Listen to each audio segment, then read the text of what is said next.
మీరు మాట ఇచ్చిన విధంగా ఎల్ఆర్ఎస్ 25 లక్షల మందికి ఉచితంగా అమలు చేయండి. అదే విధంగా అధ్యక్ష మేము కలిసి వస్తాం. ప్రభుత్వంతో మీరు ఇచ్చిన మాట నిలబెట్టుకోండి, తప్పకుండా కలిసి వస్తాం. మంచి పథకాలు కొనసాగించండి, కేసీఆర్ కిట్లు కొనసాగించండి, పేరు మార్చండి, బతుకమ్మ చీర పేరు మార్చండి, క్వాలిటీ పెంచండి, కొనసాగించండి. పిల్లలకు బ్రేక్ఫాస్ట్ స్కీమ్ తెచ్చాం స్కూల్స్ లో, సబిత కనిన చాలా డీటెయిల్ గా చెప్పారు. బ్రేక్ఫాస్ట్ స్కీమ్ కొనసాగించండి, మిడ్ డే మీల్ బకాయిలు ఉంటే అవి కూడా ఇవ్వండి.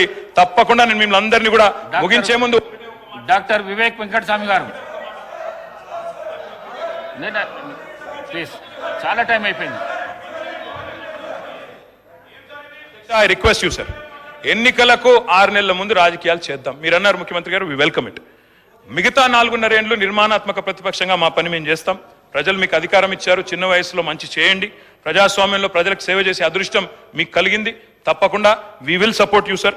కానీ దయచేసి మేము మా పార్టీ తరఫున ముగించే ముందు చేసే విజ్ఞతల్లా ఒకటి, మా మీద కోపం ఉంటే మమ్మల్ని తిట్టండి, కానీ తెలంగాణ కోసం దయచేసి కలిసిమెలిసి కలబడి నిలబడి పోరాడిన పార్టీని అవమానించకండి. ఉద్యమంలో ఉదయించిన మా పార్టీని అవమానించకండి. కొట్లాట అనేది మా డిఎన్ఏలో ఉంది, తప్పకుండా కొట్లాడతాం ప్రజల పక్షాన. ప్రధాన ప్రతిపక్షంగా మీరిచ్చిన ఒక్క మాట కూడా ఎక్కడ మోసం జరిగినా తెలంగాణ ప్రజలకు మౌనం వహించం, సహించం, భరించం. ప్రాంతం వాడు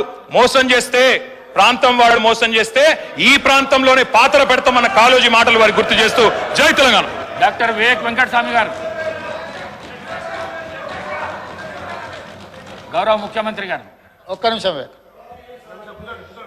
ఎంతసేపు మాట్లాడినా రామారావు గారు మేము కలిసి వస్తాం, ప్రభుత్వానికి సహకరిస్తాం అని పదే చెప్తున్నాడు.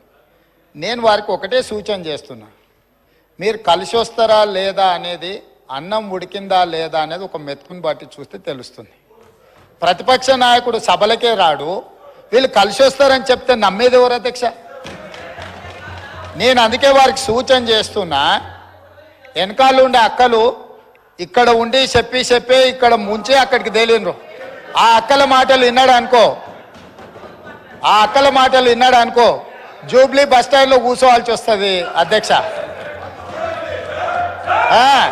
అందుకే అధ్యక్ష,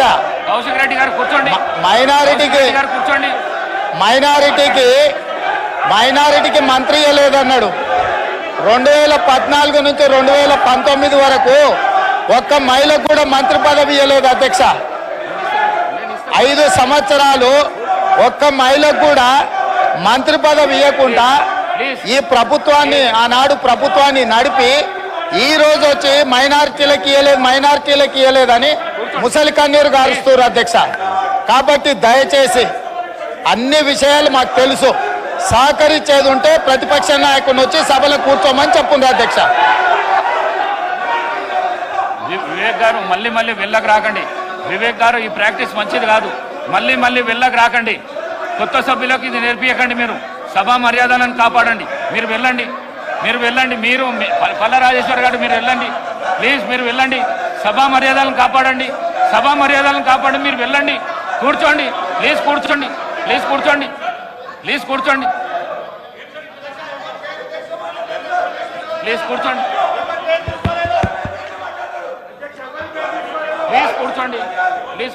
నేను గౌరవ ప్రతిపక్ష శాసనసభ్యులు అందరికీ కోరుతా ఉన్నాను.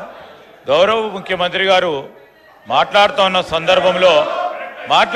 సందర్భంలో ఎవరు పేరు తీయలే అధ్యక్ష, ఎవరు గౌరవ సభ్యుల పేర్లు తీయలే.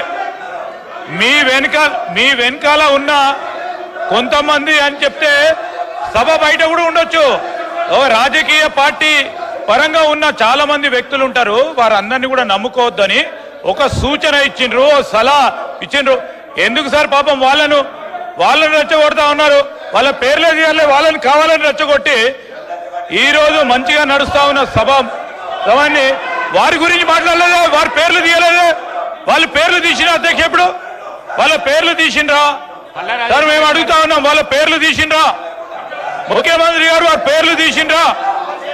ఎవరు పేర్లను ఉద్దేశించి మాట్లాడలేదు. వారి పట్ల మాకు కానీ మా ముఖ్యమంత్రి గారు కానీ గౌరవం ఉంది, వారి గురించి మాట్లాడలేదు. ఎందుకు సార్? లేని అంశాన్ని కూడా ఈ రోజు గందరగోళం సృష్టించాలి, రేపు పొద్దున పేపర్లో పడాలనే ఉద్దేశం తప్ప ఈ రోజు ఎందుకంటే మరి ఇప్పటి వరకు కూడా మాట్లాడిన మరి కేటీఆర్ గారు అనేక అంశాల విషయం మాట్లాడాం. మేము చాలా సమన్వయంతో విన్నాం. ఈరోజు ముఖ్యమంత్రి గారు ఏమన్నారు, సలహా ఇచ్చిండ్రు, సూచనలు ఇచ్చిండ్రు, వారు అనలే కదా. వారి పట్ల మాకు గౌరవం ఉంది, కూర్చోండి. దాని వారి పేరు తీసింది కదా. ఎవరి పట్ల, అందరి పట్ల మాకు గౌరవం ఉంది, అందరు సభ్యుల పట్ల గౌరవం ఉంది. ఎవరు పేరు తీయలేదు అధ్యక్ష. దయచేసి మా కాంగ్రెస్ పార్టీ శాసనసభ్యులు కూడా డాక్టర్ వివేక్ గారు కూడా మాట్లాడేది ఉంది, బీజేపీ వారు మాట్లాడేది ఉంది, ఎంఐఎం వారు మాట్లాడేది ఉంది, సిపిఐ వారు మాట్లాడేది ఉంది. అందరి సమయం కూడా వారే ఉపయోగించుకోవాలని ప్రయత్నం చేస్తా ఉన్నారు అధ్యక్ష. దయచేసి ఇప్పటికైనా ఈ రాజకీయం మానుకోవాలని మేము కోరుతా ఉన్నాం.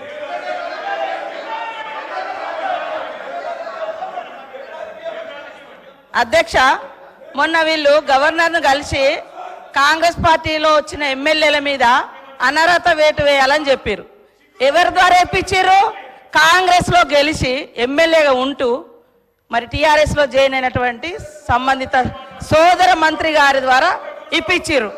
అంటే ఇది ఎవరిని ప్రశ్నిస్తున్నారు? వాళ్ళు రాజీనామా చేసి తీసుకున్నారా? అదే విధంగా మా సీఎం గారికి ఒకరిద్దరు మహిళలు తెల్లారితే మీతోటి వస్తా తమ్ముడు అని చెప్పి ఏం చేసిరో వారు అనుభవించిర్రు ఆ బాధ. ఢిల్లీ దాకా నేను వస్తున్నా అని చెప్పి ఏం మోసం చేసిర్రో రాహుల్ గాంధీ గారి దగ్గర టైం తీసుకున్నాక ఆ బాధ అనుభవించిండు. కాబట్టి కేటీఆర్ గారికి సూచన చేయడం జరిగింది. కాబట్టి ఎవరి పేరు పెట్టలేదు. మీరు మొన్న గవర్నర్ దగ్గర పోయేటప్పుడు మీరు మెమోరాండం ఇచ్చేటప్పుడు మా పార్టీలో వచ్చినటువంటి వాళ్ళ మీద అనర్హత వేటు వేయండి అని ఇచ్చినప్పుడు ఎవరిచ్చారు? సవితమ్మతో ఇప్పించారు. మరి సవితమ్మ కాంగ్రెస్ నుంచి టిఆర్ఎస్ లో పోయినప్పుడు ఇచ్చినప్పుడు ఏం తెలియదు. ఒక్కొక్కరిని నువ్వు జాయిన్ చేసుకున్నప్పుడు గొప్ప, మీరు జాయిన్ చేసుకుంటే గొప్ప. ఏం తెలుసు నీ దురహంకారం బంద్ చేసుకో కేటీఆర్. ఏం తెలియదు అంటున్నా. అడుగు ఏందరో మీరు అందరు జాయిన్ చేసుకోలే, వాళ్ళు జాయిన్ చేసుకుంటే గొప్పట. మళ్ళీ వాళ్ళతో మెమోరాండాలు ఇప్పిస్తారు వీళ్ళు. మైక్ ఇస్తాను. కౌశిక్ రెడ్డి గారు మీరు కూర్చోండి. కౌశిక్ రెడ్డి గారు మీరు కూర్చోండి.